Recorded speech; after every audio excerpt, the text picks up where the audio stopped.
We are now ready for our third panel, titled Platforms for Exchange and Community Building.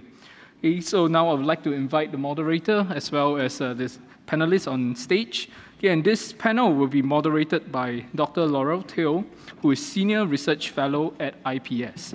And once again, if you have your questions, you can use the standing microphones to ask them directly to the panelists, or you can use the online form, poll everywhere, using the QR code at the back of your name badge. Laurel, over to you.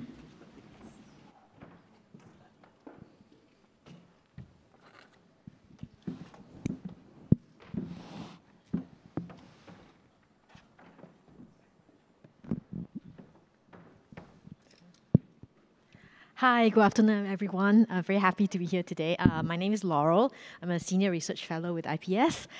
Today, I'm moderating this session on platforms. Earlier in this morning, we heard about how peers, individuals, and small groups can work together to help empower communities to effect social change. And then we also heard about location-based approaches. So the session now is about platforms. So what are platforms? Platforms are essentially third-party services. Something that brings stakeholders together with shared interests and common interests. So on the one hand, you have some stakeholders who are seeking a service or group, and on the other hand, you have stakeholders who offer a service or group, and then platforms bring them together to do that. But platforms are not just about connecting people. They're also, what they do is they enlarge the common pool of resources and the stakeholders. So what happens is where if you were an individual stakeholder, you might spend a lot of resource trying to hunt for that one suitable partner. But on a platform, you come there and you look, there's a whole large pool of people and stakeholders that you can work with. So there's that added value as well. And then besides that, other things that platforms can do, they can also help to do some QC, quality control of the services. They can make sure that maybe help enforce contracts, like make sure that one party delivers and the other pays up. So in a commercial or corporate world, we're very familiar with platforms such as something like a stock exchange, where you have stockholders looking to buy assets and companies are seeking funding. So there's that. But what is a platform in the social service world? What does that mean? So here today, we're very fortunate to have three very good speakers who are representing three very different platforms at very different stages of development. So we'll hear from them about it. I'll just give a very quick introduction because you can read about them, the full bios in the conference brochure. So the first speaker we have will be Mr. Johann Annuar, who is currently an Action Fellow with the Future Ready Society Action Fellowship. So he's working basically at the IPS Future Ready project on an inclusive business incubator, and he will be talking about that. Apart from this current role, he's worn many hats in the social service sector, many years working with not-for-profit engineering group, and he just stepped down as CEO last year. And I hear you're a cyclist as well, so okay. Second speaker we have is Ms. Cynthia Chang, who is Assistant Dean of the College of Interdisciplinary and Experiential Learning at the SUSS, Singapore University of Social Sciences. So Cynthia has extensive experiences in service learning, community engagement, and also diversity, equity, and inclusion. And she's also currently a community fellow at IPS. You can see that we keep pulling in people and making them do work for us. Okay. And we'll be speaking on her project, Campus Community Matching Platform for Skills-Based Service Learning. And the third speaker we have is Ms. Colinette, who joined Temasek Trust in 2021. She's now the director of Temasek Trust's Center for Impact Investing and Practices. Now, she comes from the public service with more than 20 years of experience in many portfolios, holding portfolios in Infocoms and Arts, Trade and Industry, and Media Development Authority, and so on. And she will be speaking about social stock exchanges and brokerage for impact. I think that's the title of that. So each speaker will have about 10 to 15 minutes to present about their platform.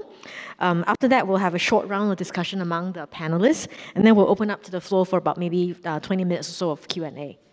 All right. So without further ado, may I invite Mr. Johann to share about his platform. Yeah. Hi. Does this thing work? Okay. Hi, everyone. Evening, afternoon. I don't know what time it is because we don't have any windows. So my name is Johann. Me and my co-conspirator are looking into inclusive businesses, whether we can incubate them.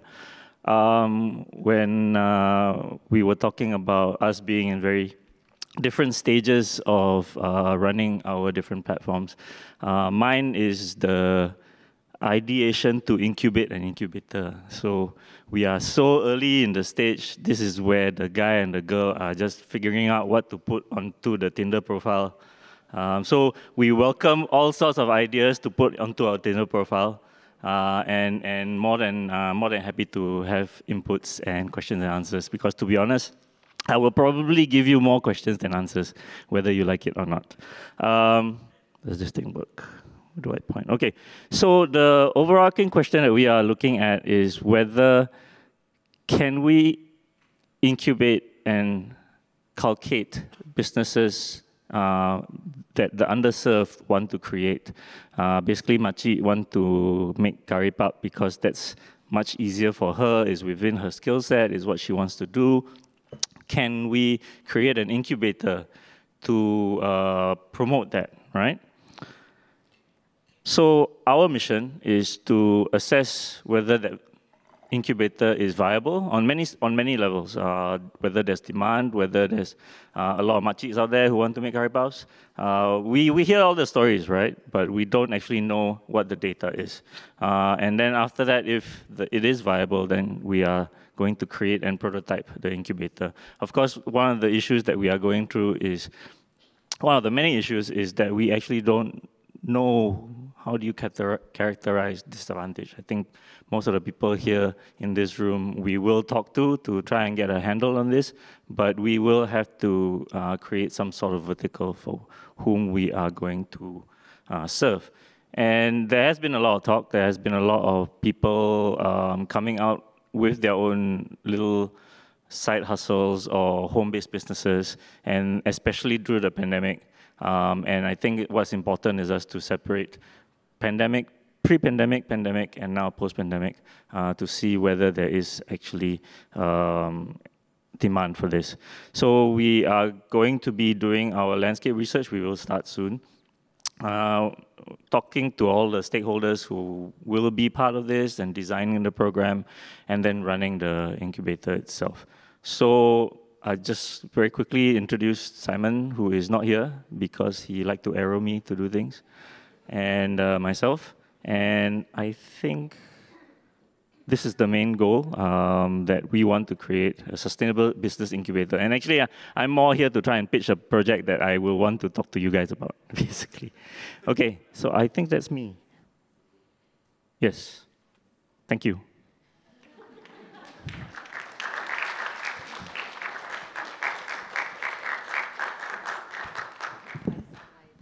Yeah, Cynthia, do you have, yeah. Oh, do you have slides? Okay, right, okay, right. So I guess we have Lynette now to speak first. We switched out. Oh, your slides now. Okay, we've got the right slides now. Okay. No worries. Okay, hi everyone, I'm Cynthia. I think what Joe and I have in common is we're competing to see whose idea is more nascent. I confess mine is more nascent than his. Nowhere near as big as what he was explaining. But first of all, I think I want to explain why I'm on this panel. I would never in a million years think of myself as somebody who would be speaking about platforms. But sometimes the need arises on its own, and as Justin mentioned as well, many people in this room have somehow said yes to Justin for many different things. I'm one of them as well.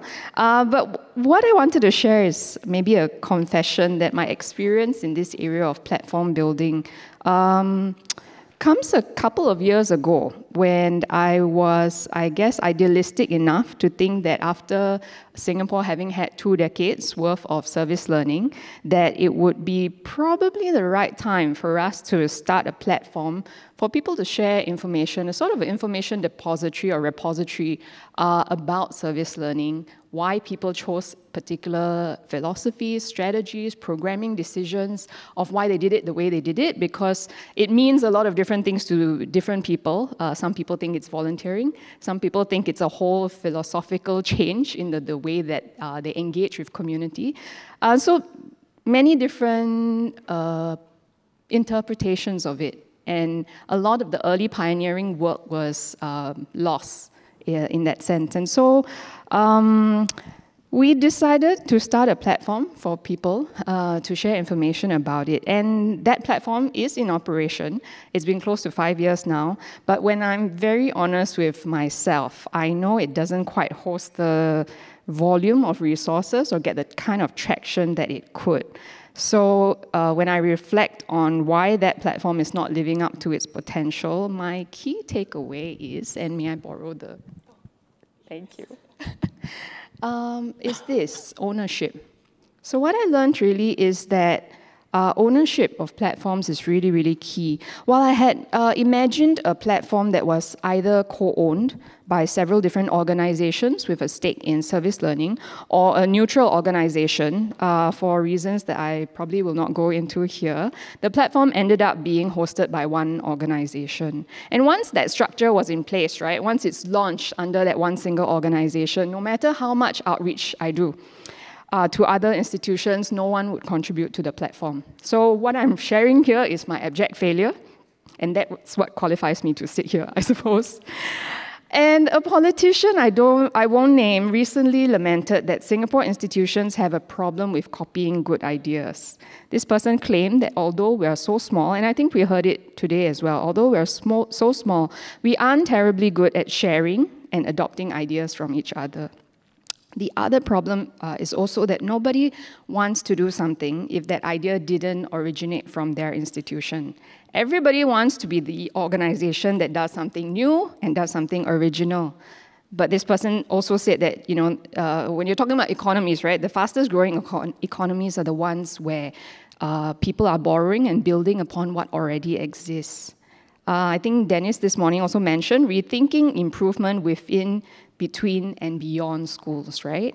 So while I didn't have much control over how that platform was owned, what that experience I had, that 5 years ago experience, confirmed that while similar platforms to do the same thing in the US can be hosted by one institution and gain traction across many different institutions, in Singapore, we need co-ownership from the get-go. So that's my takeaway. A few years older, and I hope foolish in a different way now, my question here is how to build a platform with a more collective ownership structure. So what we have is an opportunity. I'm part of the Singapore Service Learning Community of Practice. We are an informal network of service learning or community engagement providers in community engagement officers in Singapore, in Singapore's higher learning ecosystem.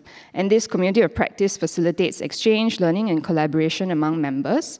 All our members serve as facilitators or connectors of youth, students with community organizations.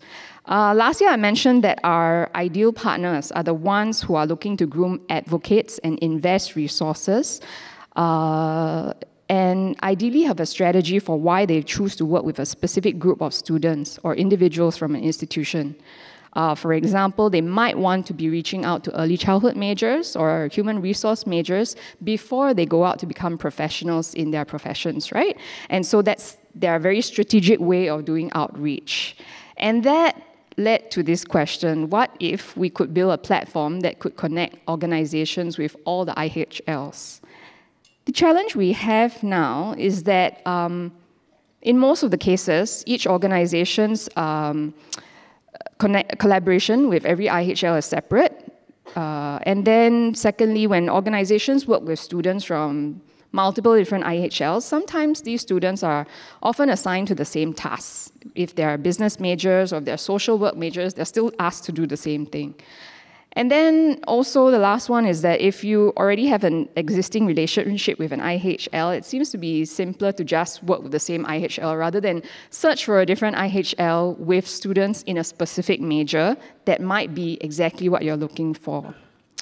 So what if we could build a platform that all service learning officers in all IHLs could use together, that they could consider using, Would that then cut through the silos that all our different IHLs operate in? And could it be a way that IHLs could work with community organizations in a more holistic way? For example, this morning, Justin mentioned a possible community engagement outreach event that all the IHLs participate in rather than every institution has their own, right? Could it actually encourage the type of boundary crossing, also mentioned this morning by Dennis, on complex issues, collaborating on complex issues, right, that the world needs us to do much better at addressing? I think today's conference was framed along those challenges, right? Climate crisis, economic inequality, social fragmentation. Nobody can do it on their own. So should we have platforms, or could we build platforms that enable us to say, how can all of us collectively contribute to trying to address some of these challenges together? So what's the vision? A platform that encourages collective collaboration between one or more community organizations and students or faculty from one or more IHLs. It's also a platform that should be collectively owned by its users. And the scale that we're looking at is because annually, more than tens of thousands of students would be involved in this if every IHL joins. That's the scale that we're looking at. And possibly beyond, because who knows, it could be a platform that survives beyond their IHL candidature. And so, what are the possibilities? The platform could enable community organizations to pitch individually or in groups about what are some of the issues that they'd like us to work on. It could also enable students to collaborate in groups and pitch ideas to community organizations, possibly in connection to the areas that they study. And then this should have institutional accounts for IHLs to be able to track these collaborations between the students and the community organizations, and also to have an overview of these partnerships. And now I'm going to say that I have absolutely no idea how to do this, and I'm very much looking forward to connecting with anyone in the room who knows how to do this, or who may see the potential to connect this with something that might already exist out there. Thanks. Thank you so much, Cynthia. I think it sounds very exciting. You're enlarging sort of like the pool of IHLs that can work with the social service sector as well. So hopefully someone somewhere will have a bright idea, maybe during the Q&A session. Lynette? Yeah. Sure. Hi, I'm Lynette from the Center for Impact Investing and Practices. Just a little word on impact investing, because I think there have been comments about what's impact, how do you measure impact? So I guess a natural question is, what is impact investing? And that is that it is possible to make money and do good at the same time. It doesn't have to be one or the other. Sometimes the returns may not be market-based, but very often it can be market-based. And keep that in your mind, because what we're trying to do is to use market-based mechanisms to help people scale impact, because otherwise, to go from grant to grant is extremely difficult. So we're trying to get as many into the market-based system as possible. And that's what the center does. We are a not-for-profit organization. We don't make any investments, but we promote the idea of impact investing, and we try to get more capital brought into this space so that collectively we can do good together. So I'm going to start with just two stories first before I go on to the platform that we're trying to build. First, it came to me only in the past 2 years when the center was set up and we were doing research into financial inclusion in the region, that there are some 300 million people in Asia who don't have access to a bank account. Think about it, how would your life be different if you had no bank account to begin with? Forget about Pay Now, PayLah, and all that. You've got no bank account. You're about to graduate, you fall in love, want to buy your new home. You've got no bank account, you can't take a loan. A lot of things you cannot do if you've got no bank account, and 300 million people in Asia don't have that. Now you would think, how do we get access to financial products for this group of people? If I were to sit down and think about it from a few years ago when I was working very much in a non-profit space, I would think surely it must take some grant money to get them off the ground, and maybe the repayment rates will be quite low because the ability to pay may be low and things like that. And these are all the conceptions that we have. And that's one example of a research piece that the center did. And people would tell us, the microfinance institutions would tell us that people want to be responsible. They want to be able to pay off their loans. Actually, non-performing rates are very low for this group of people. No, not much higher than any other group, because we are all wanting to be responsible. And in this space, what we've discovered is that it's actually a very viable business. You know, you might start off with a little bit of development money, a bit of concessionary capital, but over time, it can be a very viable business. I give the example of a Thai company, Untitled Chapter, who started off giving out title loans. So not very different from our gig workers here. If you want to make deliveries for a living, you need a two-wheeler of some sort. How are you going to buy that two-wheeler? What loan are you going to be able to take if you've got no track record? So this company decided that this was a business I'm going to get into. At some point, I'm fast-forwarding the story, they discovered that sometimes people don't pay off their loans. And they went on to understand why. And it would be because something unexpected has happened. Fell sick, got into an accident, all sorts of things. Now, if we fell sick or got into an accident, you've got insurance. But for a group of people, there is no insurance, right? So what Untitled Law did was they gave free insurance to this group just to do good. And over time, people realized that there's value in insurance and started to say, can I buy a more comprehensive insurance package? Can I get more products? And that became a viable product line, a profitable product line. I'm going into some detail with the story to say that what starts off as something that did not sound like it could be a business actually became a very, very profitable business. The issue that one comes up with becomes one of financial literacy, digital literacy, all issues similar to what we can face in Singapore as well. We do have a lot of people who need credit counseling and things like that, so we are no different from many other communities.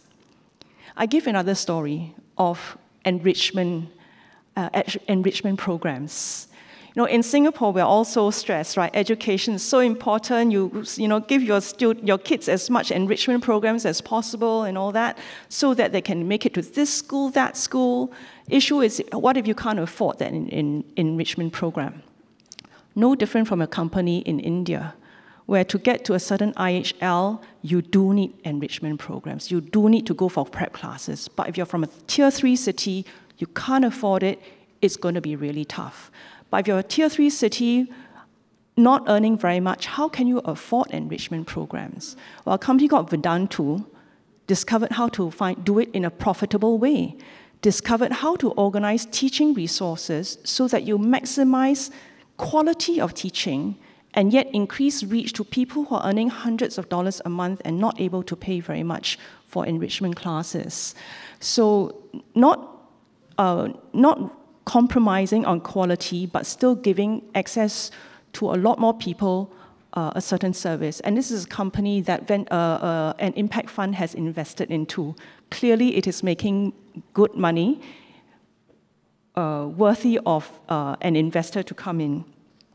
So I say all that in a very, very long introduction to my first slide to say that we know that the gap to sustainable development is widening. We've seen these numbers before. So we might talk about, you know, grant money, we need more, or certain concessionary loans, we need more. But overall, $4 trillion is what's estimated as being needed. So you really have to go to all types of capital, not just one type. Our challenge is how to bring those types of capital together. And in Asia, we are underrepresented. There's a lot of money, as people like to say, but not enough coming to Asia. How are we positioning ourselves as Asia? How is capital going to flow to Asia? So, you know, our challenge is to think actually that while there are many very important problems to solve in Singapore, is there a way we can solve them by tapping the ideas in the region for that matter globally, so that we can do more together. There is a lot of opportunity, and that's one of the pieces of research that we did as well. The bar charts that you see here just shows a certain piece of work done by the UNDP, which the Center for Impact Investing and Practices partnered with, to identify where are the gaps in Asia. And you can see that there are many, many gaps. If you look at the table from F&B, a lot of small enterprises are in this business, to healthcare, financial, education, etc. The challenge is, how do we bring it all together? And we talk about collaboration. How do we have people from different spheres of life, commercial sector, non-profit sector, how do you have everyone come together so that ideas can flourish, so that we can direct capital to the most meaningful place? How do you embrace partnerships? It's so easy to talk, oh, we need more partnerships. So how do you do it, right? So that we can accelerate and scale impact. As one of the bankers told us when we were trying to ask them, how come what's stopping you from financing more good ideas? And his response was, it's one thing to come up with an innovative idea, but it's another thing to encourage adoption of good ideas. And how do we get people to want to adopt these ideas as well, in a way that you can collaborate, learn, and more importantly, create that community? So that's what we are trying to do. And that's the platform that I'm here to talk about today. How do we catalyze more philanthropic capital towards what one might call high-impact opportunities? And recognizing that different ways of giving, that different types of financial instruments, the financing example I spoke of just now, and the healthcare, the education example that I spoke of, they would have received different types of funds along their journey. And how do we progress ideas through these types of capital, and at the end of the day, foster that community? So that's what we're trying to do, and this is what it starts to look like when we say we need to collaborate. As you can see, this is an extremely complicated chart. But Cynthia talked about ownership. And when you move away from a single owner model to a multi-owner model, this is a simplified chart. But you can see that it's not easy. In the center is the co-axis that we want to build. We want to be able to find ways to match funds and projects and companies. And on the left side is where we think some of the ideas of projects and startups can come from. But really, we welcome them from everywhere. But on the right is the important part. At the extreme right, we have to talk about making sure that you want to make an impact. And I'm afraid to say, even though we might want to build trust and all that, it's very hard to run away from having no reporting at all. If we want to avoid what's called washing, right? That you pretend to be something that you're not. You do need to be able to be accountable in some ways. But how to do that is not easy.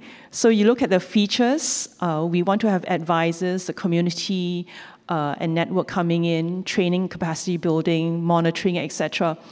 It all gets very, very complicated. I think I'm very glad to say that when the idea was first mooted and we went around talking to a lot of people, there's a lot of traction, but therein is the challenge, right? You need to do it fast because, we all talk about 2030 targets and we might not be able to meet those targets. And so every year lost is a very significant step back. But how do you move fast and yet move everyone together in the same direction is a challenge that we're grappling with all the time.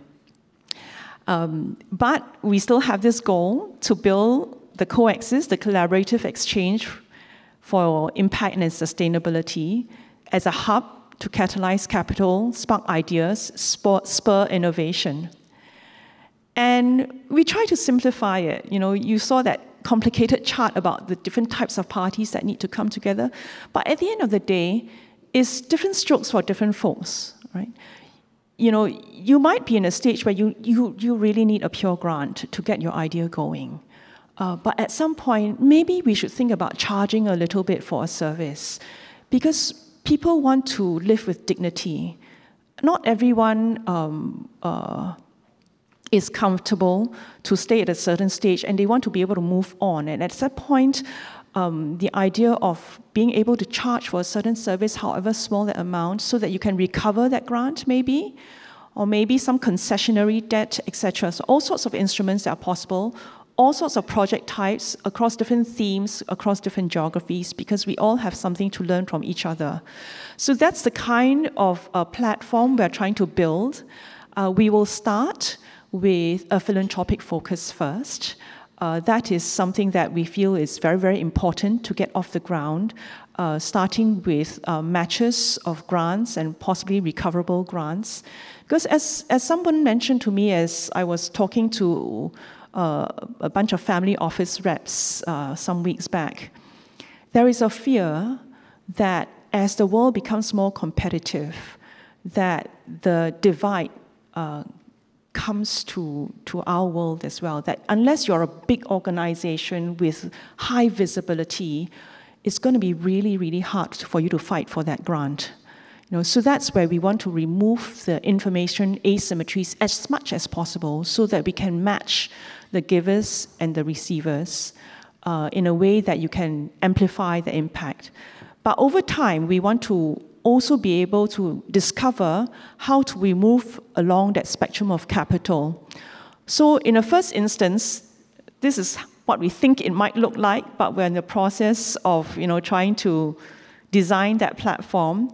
It should look quite simple so that you can see what the ideas are that you might be interested in and you might be willing to support, and you might be able to sort depending on the types of capital that you have, or the types of projects that you have, or the types of passions that you have.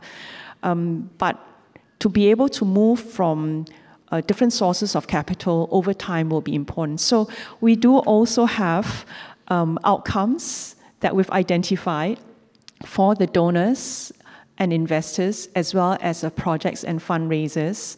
And I won't go through them, but you can see that this is a lot of things to work towards.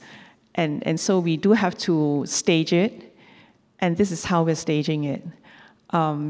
Fingers crossed, if all systems go as planned, we should be able to have a minimum viable product by April next year, where we will focus on philanthropic giving, with some recyclable features, but by year 2, phase 1, moving to different types of offerings so that we can explore whether or not market-based opportunities are also possible. And who knows, year 4 onwards, where that might bring us. So I think I've run out of time, and that's my sharing for the day. Thank you. Thank you so much, Lynette, and thank you so much to the other two speakers as well. 3 very different projects at different stages, working on different stakeholders in different areas. So thanks so much. Maybe we can have a quick sort of discussion among ourselves. So we keep hearing about this question of ownership, right? Like who owns the platform, and what if your competitor is starting something different, or your competitor's not interested in using your platform? So I think, Cynthia, you talked a little bit about that, about how to avoid that, but maybe we can hear a little bit more about what is this a concern for you when you start the platform? What is this? What are some of the solutions or some of the answers that you can think of to avoid this sort of the ownership trap, so as to speak? Anyone like to start first? Yeah. Yeah, I think ownership is everything when it comes to an incubator for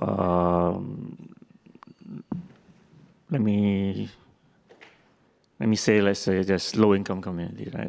The ownership is everything. It isn't. I mean, when it comes to your revenue generation, especially in the space that I'm working in, is not only bringing you the money, but it is actually who you are. So being able to say that you are trying to grow and trying to feed your family and so on and so forth, it is actually a source of pride. And therefore, in that sense, for me, there's nothing but ownership when it comes to the incubator that I'm creating. And holistically, what Cynthia has touched on about how important it is for ownership, I think it is a double-edged sword, very importantly. I remember a friend of mine who was trying to build, I can't remember what it was, but I think it was something to do with impact investing and then a platform or something like that. Carbon, and he pitched it to a lot of people, and everybody was very keen to do it. But once he said that, okay, we're not going to use your name, then suddenly everybody was not out of it. We're just going to take your network and your resources, and then we're all going to pull together, and it's going to be under nobody's name. A lot of people pulled out. So in that sense, I think, I mean, I'm not sure. Is it pride? Is it purpose that, you know, I bring to my organization, that I've put my name into this? I think every prime minister, every president, every leader wants to have their like pivotal project or something like that. But I think people want to get credit for what? Yeah, but I think more important is the work, basically. And I think as long as people cannot get that out of their system, a lot of us will be stuck in what we do. Okay, thank you so much. How about Cynthia? When I was reflecting on, I mentioned ownership being one of the lessons that I learned, Right. but actually the other one that I chose not to speak about was mission drift as well. So for me, when you ask the question about ownership, right, ownership or co-ownership actually is a mechanism to guard against mission drift if your mission is to serve the collective, right? So ownership by an individual or an institution that of a platform that claims to serve the collective is often, in some ways, it's already set up to have the potential to have that mission drift, because you are, if the platform serves the interest of one single owner, then how is it possible? You know, the two are just conflicting. So yeah, on that note, that's the reason why you need to, even though it's really complex, that co-ownership is needed. Yeah. And how would you effect the co-ownership? How would that work? Like, for example, if you are trying to design your revised sort of version 2.0 or improved version, how would you actually, what would co-ownership look like? Yeah. I think Lynette brought this up, not rushing into trying to launch the thing, making sure the partnerships are, go and do the partnerships and discuss and work out how the collaboration is going to happen before even attempting to design it or launch it. Yeah. Okay, thanks. Lynette? Yeah, I'll augment those points. That mission drift is very, very important. So I think we need it to be very clear exactly why are we doing co-access. And while we may have different phases, the final phase needs to be quite clear so that you can see the path. You might deviate a little bit, but at least you know where the goal is so that we avoid that mission drift. Then within that whole construct then, what kinds of partners do we need? And I think, you know, we are figuring out, we haven't figured out everything, but what we're figuring out is everybody wants to feel special, right? And although it may sound a bit cliche, everybody is special in their own way, because when you've got a whole platform that you're trying to bring together, the platform needs to have multiple dimensions. Otherwise, it will not work as a platform. And when you've got so many facets to it, actually it is possible to carve out certain niches. So this partner, you bring this strength. This other partner, you bring this other strength. So that the third partner, you can see that I'm not fighting. We are complementing each other. And actually it's in my interest to be on your platform, because that's how I can leverage the strengths of the other people. So it's quite interesting. In the first discussions that we had, you know, and sometimes the first meeting you have is a function of scheduling, right? No other reason why you met this person first, except that that was the first meeting that the schedules matched, right? So the person would ask, who else are you meeting with, huh? Am I the first? You know, things like that, right? And then you have to answer those questions very delicately. But with that goal being very clear in the mind, it was very interesting that at a certain point in the conversations, the conversation will be, who else are you bringing in? Because we need other people to come in. I can't be the only one. We do need other people to come in. So that's been very interesting and heartwarming, I guess, to observe. The challenge is still to bring it together. Right. And at some point, ownership is also a legal ownership. And we have to discuss all that too. Right. I'm glad you talk about partners because when we talk about platforms, oftentimes we think about the structure and the sort of like the hardware of it, right? So the technology, like building this portal and getting people to log on and having the website listing all these things. But actually, once you've built it, who's going to use it? And how are we going to sort of direct traffic or encourage people to use it? And what about partners? You talked about that. So actually, platforms are more than just being a portal there, but actually it's about the sort of looking for partners, having delicate conversations with partners, and also getting people to try and adopt and use the platform. So what are some of your thoughts in this area? Yeah. Well, I'll just start first. I'll give the example of the financial inclusion case that I mentioned, where you imagine around the region, there are people living in very, very rural communities, very hard to reach, very basic digital infrastructure. You can't have a pure digital approach to it. Trust is very important. You can't build trust purely by a digital approach. So we found very interesting business models in microfinance where the platform owner partnered with a community group and they leverage each other's strengths.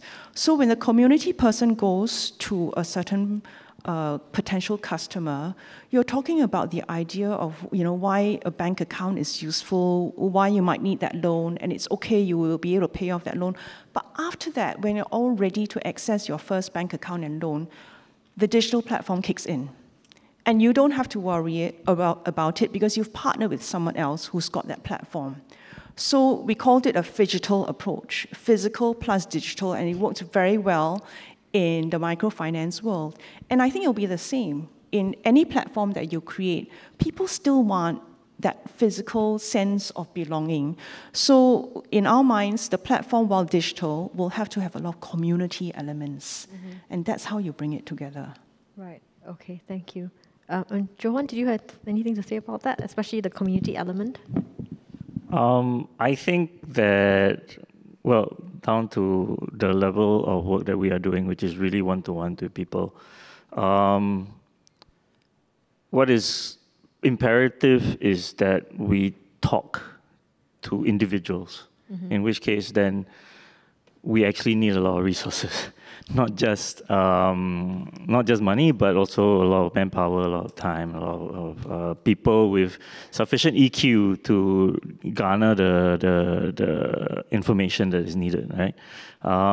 One of the things that I learned when I was running Engineering Good is that a bunch of engineers with very low EQ is not a good place to start with when you want to talk to beneficiaries and donors. So. And I talked to one of the other SSA leaders, and we were growing organization then, and he said, and I asked him, so we're growing. I have a lot of people that I want to serve. Who should I hire first? And without a beat, he said marketing, straight away marketing. I think we live in a world now where every minute 10,000 hours of YouTube is being uploaded. You will never watch everything that has been created. Therefore, how do you stand out? How do you put yourself out there so that people will notice you? I like to say, I mean, I think a lot of us have iPhones. I like to say that Apple is not a tech company, it's a marketing company. It sells a lifestyle, it sells a brand. That's why you use it, right? That's why you're inside this Stockholm syndrome of an ecosystem that you'll never get out of. But in that sense, the tech is the back end. The stuff that we create, the incubator, that's the back end. That's the stuff you want to use. But more importantly, how bringing people in is what is necessary. And that takes people beyond me. And I need people who are better than me to do that. Yeah. Okay, thank you. How about Cynthia?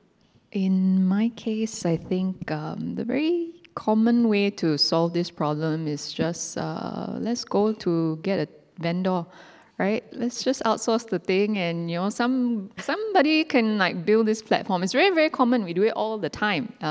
But the issue is persistent because every single IHL goes to a different vendor. The different vendor has a different solution. The solution is not built for connecting IHLs to communities. They have somehow taken some other program that they've created for some other purpose, and then they've retrofitted it, and then they're like, here, use it, and then it doesn't actually serve your purpose. So although this is all at the ideation stage, right, the concept behind this one is really, we were brainstorming, right? And should this be a platform that is owned by the people with the needs? Because if the common solution is not working, right, which is let's go to the tech vendor and ask for something, is not working, then should we then try to create something for ourselves to serve this need that we have? Yeah. Okay, thanks very much. Maybe we can open the session to the floor. I see questions coming up. Anyone? Over there? Anywhere? Oh, okay. This gentleman over here. Yeah. Oh yeah, again, Kelvin here from Lee Kuan Yew Center for Innovative Cities. Maybe I want to address the question of the, you mentioned the fight over control. So maybe some practices that I can share from academia is that normally we cite one another's work, even if we're collaborating with a partner. For example, in our work, we collaborate with NTUC, labor unions, and so on. And we always cite one another in the final report or the academic report. Because what I've noticed is that from several organizations, sometimes when you publish the final report, only the CEO's name is there. All the staff who work there, they are not acknowledged in any form. So maybe this leads to a lot of fighting within the organization and between organizations also. So some best practices is that whether it's an academic report or industry report, you can clearly list down the co-authors or the authors, even the junior staff who have contributed or even people who have left. So this makes people more willing to contribute also. And it also helps the junior staff to grow along the way. So I think one thing that, I myself have been at LKYCSE for 5 years, and I've always liked the culture whereby even junior staff can contribute their names to publications, both in academia or not. And it's quite simple. So you list down the co-authors. In the acknowledgement section, you can also acknowledge people who maybe they did not contribute to the level of authorship, but they still contributed along the way also. And then you thank your collaborators and partners. So this way it prevents a lot of fighting between people, within organizations, and so on. So maybe that can help along the way. The last point is that in academia, we always cite one another. So if you have people from other teams, you can just cite them in like APA format or whichever format you follow, but it helps you quote one another and build on one another's ideas rather than fighting in between. That's all I have to say. Thanks, Mark. So that's a recommendation to give credit. Questions from the floor, maybe? Any questions for our panelists? Or perhaps, oh yes, please. Hi, my name is Han. I'm from the Lian Center at SMU. My question is about the runway that we create for change.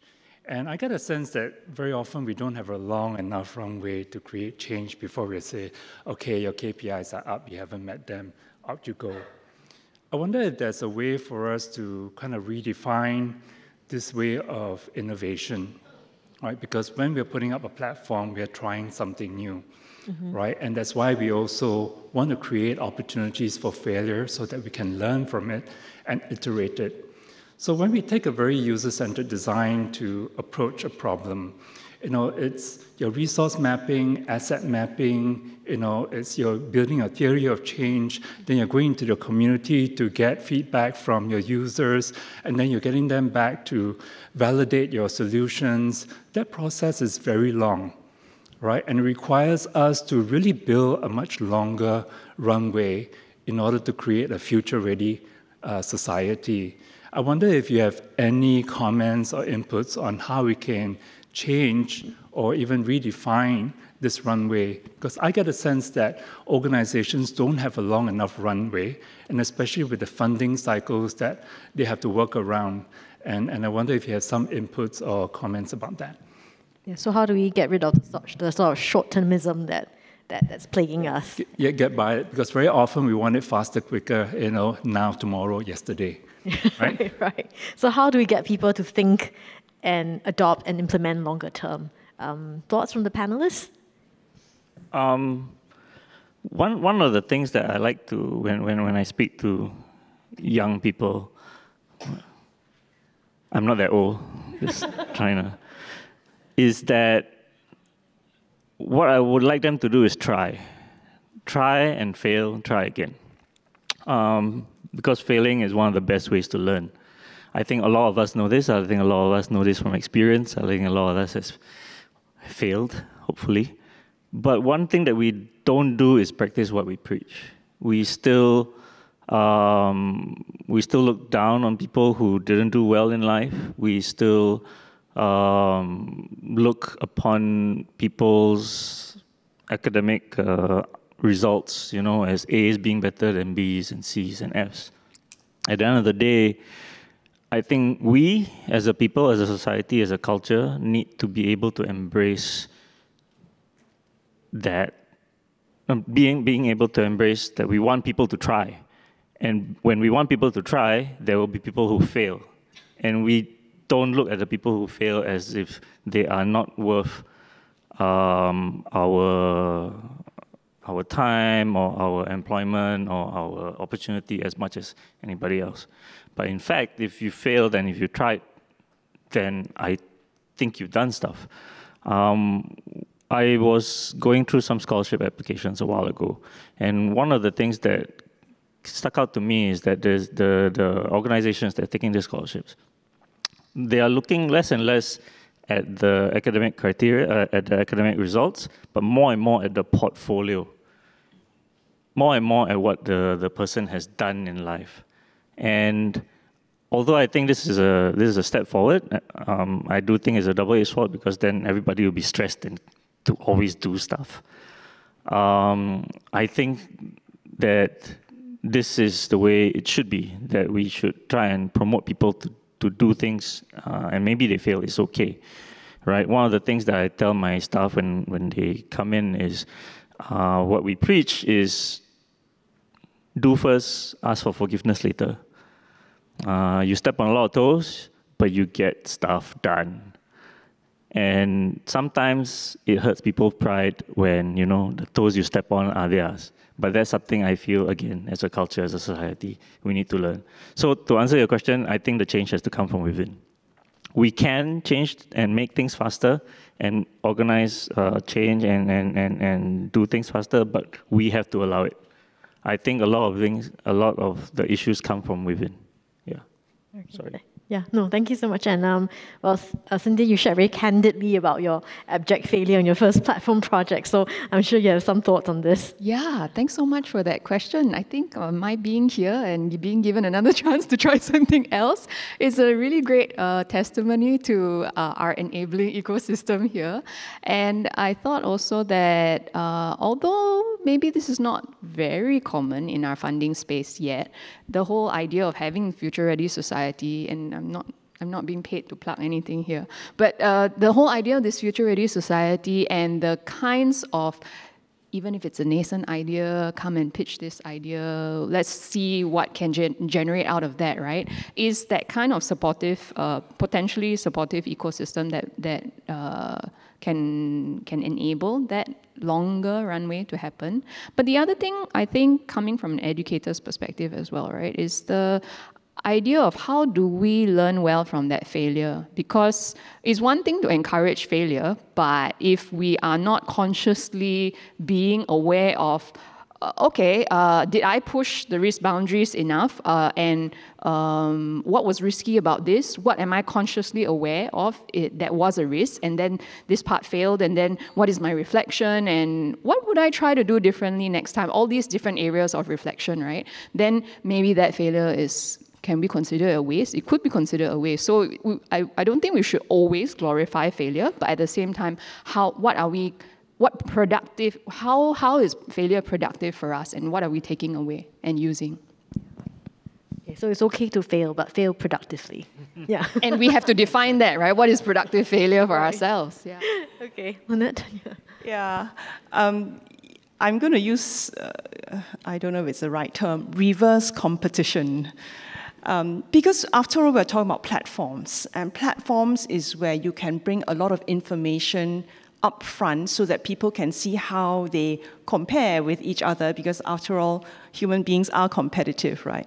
So I give another example, and I've been in the non-profit space, non-profit stroke government space for long enough for my answer to be non-traceable, I think, so you won't be able to tell which organization that came from.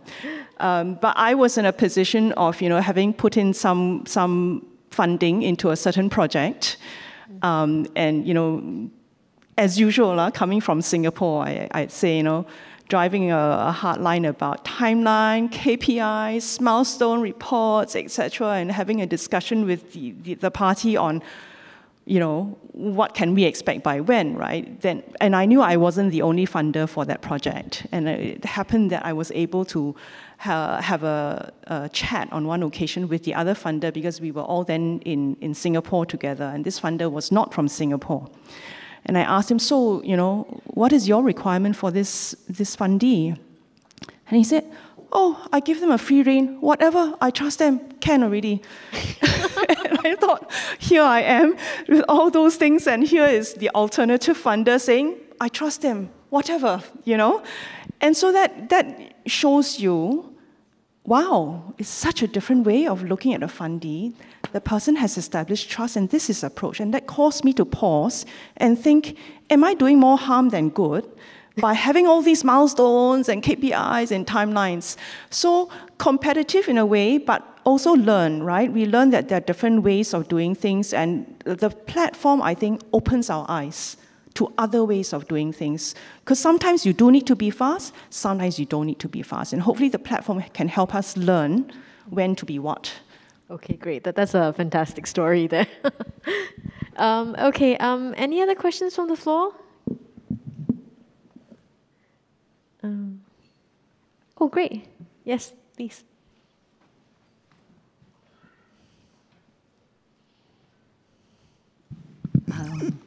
I'm relatively new. Okay, thank you. From social enterprise, Teresa Duff-Doodle. Well, I would like to add, put forth this question about KPIs and all that. Yeah, of course, trust is the most basic thing when we want to do any project between the collaborators or even the funders. But it also drives to a point where I also thought of, if I fund a project, I need some form of accountability. So can we be so laissez-faire that no need any measurement, I just trust them? I think that trust will only come if you have already a long-term relationship, you saw there's a track record, then you can be just literally set free to trust the partner or the collaborator fully. So yes, as much as Singapore, we are well known for KPI, I do agree in part, but I think we shouldn't be too driven by KPIs. That I also felt so, yeah. Okay, so I'm trying to figure out a question from that. So not to be driven by KPIs, maybe the question is, how do we then balance? How do we draw this balance between giving people the sort of autonomy and flexibility to do and not micromanage the funder, not micromanaging the fundee, and then also, but then at the same time, ensure that there's some sort of accountability there. Yeah. Okay, I don't have an answer to that. But what I do have is a little comment about trust and accountability, which is that 5 years ago, I would not have I would tell my daughters to stay away from strangers' cars. Don't get into a stranger's car. Now I'm calling strangers to pick them up. Right? And what has led to that change? That change came because there was a platform that gave us not only accountability, but ratings, bottom line, is a way for us to kind of like Tai Chi trust to another system. And this is where I think tech can help. If used correctly, wisely, and with sufficient marketing power behind it, that we can actually use the tools that technology these days with the collaborativeness of the new internet, to allow us to be able to trust each other by learning from other people's trust. It's what we've always done all our life. Oh, this guy your friend, then I'll trust him because he's your friend. But right now we are going by trust of saying, oh, this guy has sold 200 other shoes to other people. Therefore, I trust him because he's not a fly-by-night person. So I think that there is a new paradigm of how we can use these platforms and technology to inculcate trust and accountability. We just haven't used it to the full potential yet. Okay, that's a fantastic example there. Okay, any thoughts from Cynthia? Connecting to what Joe just said, and I learned this from a very wise person in this room, about the idea of creating flexibility within enabling boundaries. So in some way you can treat the KPIs as that huge, broad boundary, right? But how can you create flexibility within that big boundary so that the dotted line versus the real hard lines, right? So how can we play within those dotted lines and yet still have your accountability within the hard lines? So no answers again, but how do we create that? Right. Questions are answers as well sometimes. Yeah. Yeah, I have no answers as well, except to say that I think we must do it. And it is a fine line, right? When do you over-monitor and when do you under-monitor? I think what we want to do, or what we're guided by, is that we also want other people to trust Singapore and to trust the platforms that we build. And what does it take for people outside of our community, our Singapore community, to trust us? And that is that we must be willing to put ourselves out to be accountable. I say this because sometimes, we have people from other regions who say, I don't quite know what I might be putting my money into if you are unable to give some form of reporting. And they have choice, they'd rather go somewhere else. Right. So that's the reality, and we must be willing, but of course, it's how. The devil's in the detail. Indeed. A quick story about trust in Singapore. Once I was cycling through Indonesia, and I came across this village, and we had coffee, and they let us stay for the night, as they do. And we got to talking, and he asked me for 4D numbers.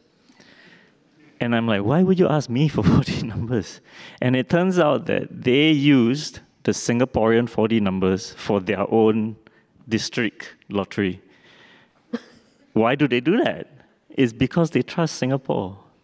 And they trust our systems. They trust our processes. We have created, okay, maybe we have created lottery.